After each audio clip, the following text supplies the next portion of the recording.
The story of pirates. Dun dun dun dun. Hi guys, and welcome to a new episode on the channel. And today we will be talking about the story of pirates. So how about we get started? About the story of pirates, there's a little saying that we have to talk about here. Firstly, a disclaimer that I'm not a pirate expert. But in this case, we'll be just talking about the book here. So yeah, let's just whack you up. I'm kidding about it. But let's just turn into a pirate. So let's just say you're one of those pirates. And during the golden age of piracy, there's a lot of evil pirates there. There are firstly the ancient pirates, like the ones that captured Caesar, Julius Caesar. And even the Vikings, who were technically pirates, but not actually. There were even Mongol and Hungarian pirates who had a lot of Christian slaves chained to each other to row. I want you to look at these pirates. They don't even look like the pirates we think of.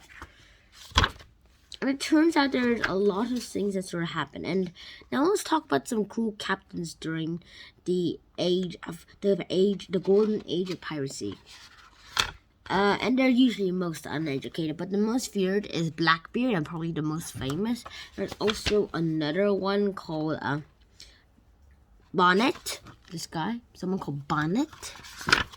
I'll say he was tricked by Blackbeard, and eventually he lost everything. Blackbeard was killed eventually, and his head hung up. And eventually, the pirates were defeated.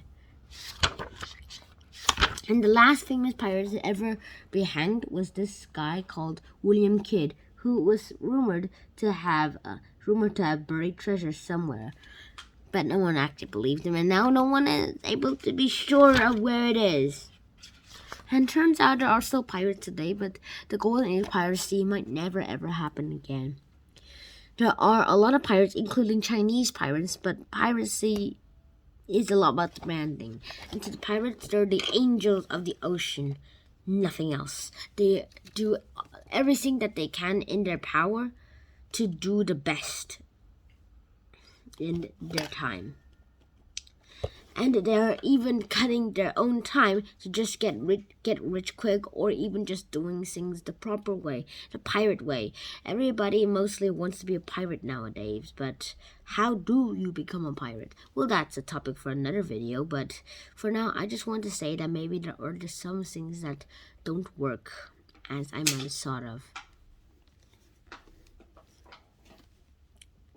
So yeah. There are ways that maybe the golden age of piracy never happens. And as Blackbeard is the most feared pirate of all time, we always relate it to Blackbeard when we're talking about things like pirates. And also, not all flags were like the crossbow, the skull and crossbones flag. Some of them usually had their own flags. Blackbeard's flag is a little devil with an hourglass, and who was having an arrow pointed at a heart. Another one is like an arm with a sword. The other is a captain with an hourglass in his hand, and a skeleton with also the same hourglass in his hand. And like the skull and the crossbow, except the skull has like that famous pirate headband and earrings. And these always had the most common. But the most common and most associated version is the skull and crossbone flag. Yeah, and it's called the Jolly Roger. And that's how a lot of things that sort of happen. And eventually the British government said that if you surrender, we will put down all your charges and you will be allowed to retire with all the booty you've ever got. And most pirates literally just accepted this, but some actually didn't. And they said that we will be pirates until the end. Until they got headaches and died. Yo! So eventually that happened, and everybody had their best days of ever. But the people who didn't were captured and tortured. And that's why the British Navy and everybody else is still hunting down pirates. So yeah. This is the end of this episode. If you did enjoy this episode, please like, share, and subscribe to this channel if you haven't already. And I will see you in the next episode. Shnan out, and peace.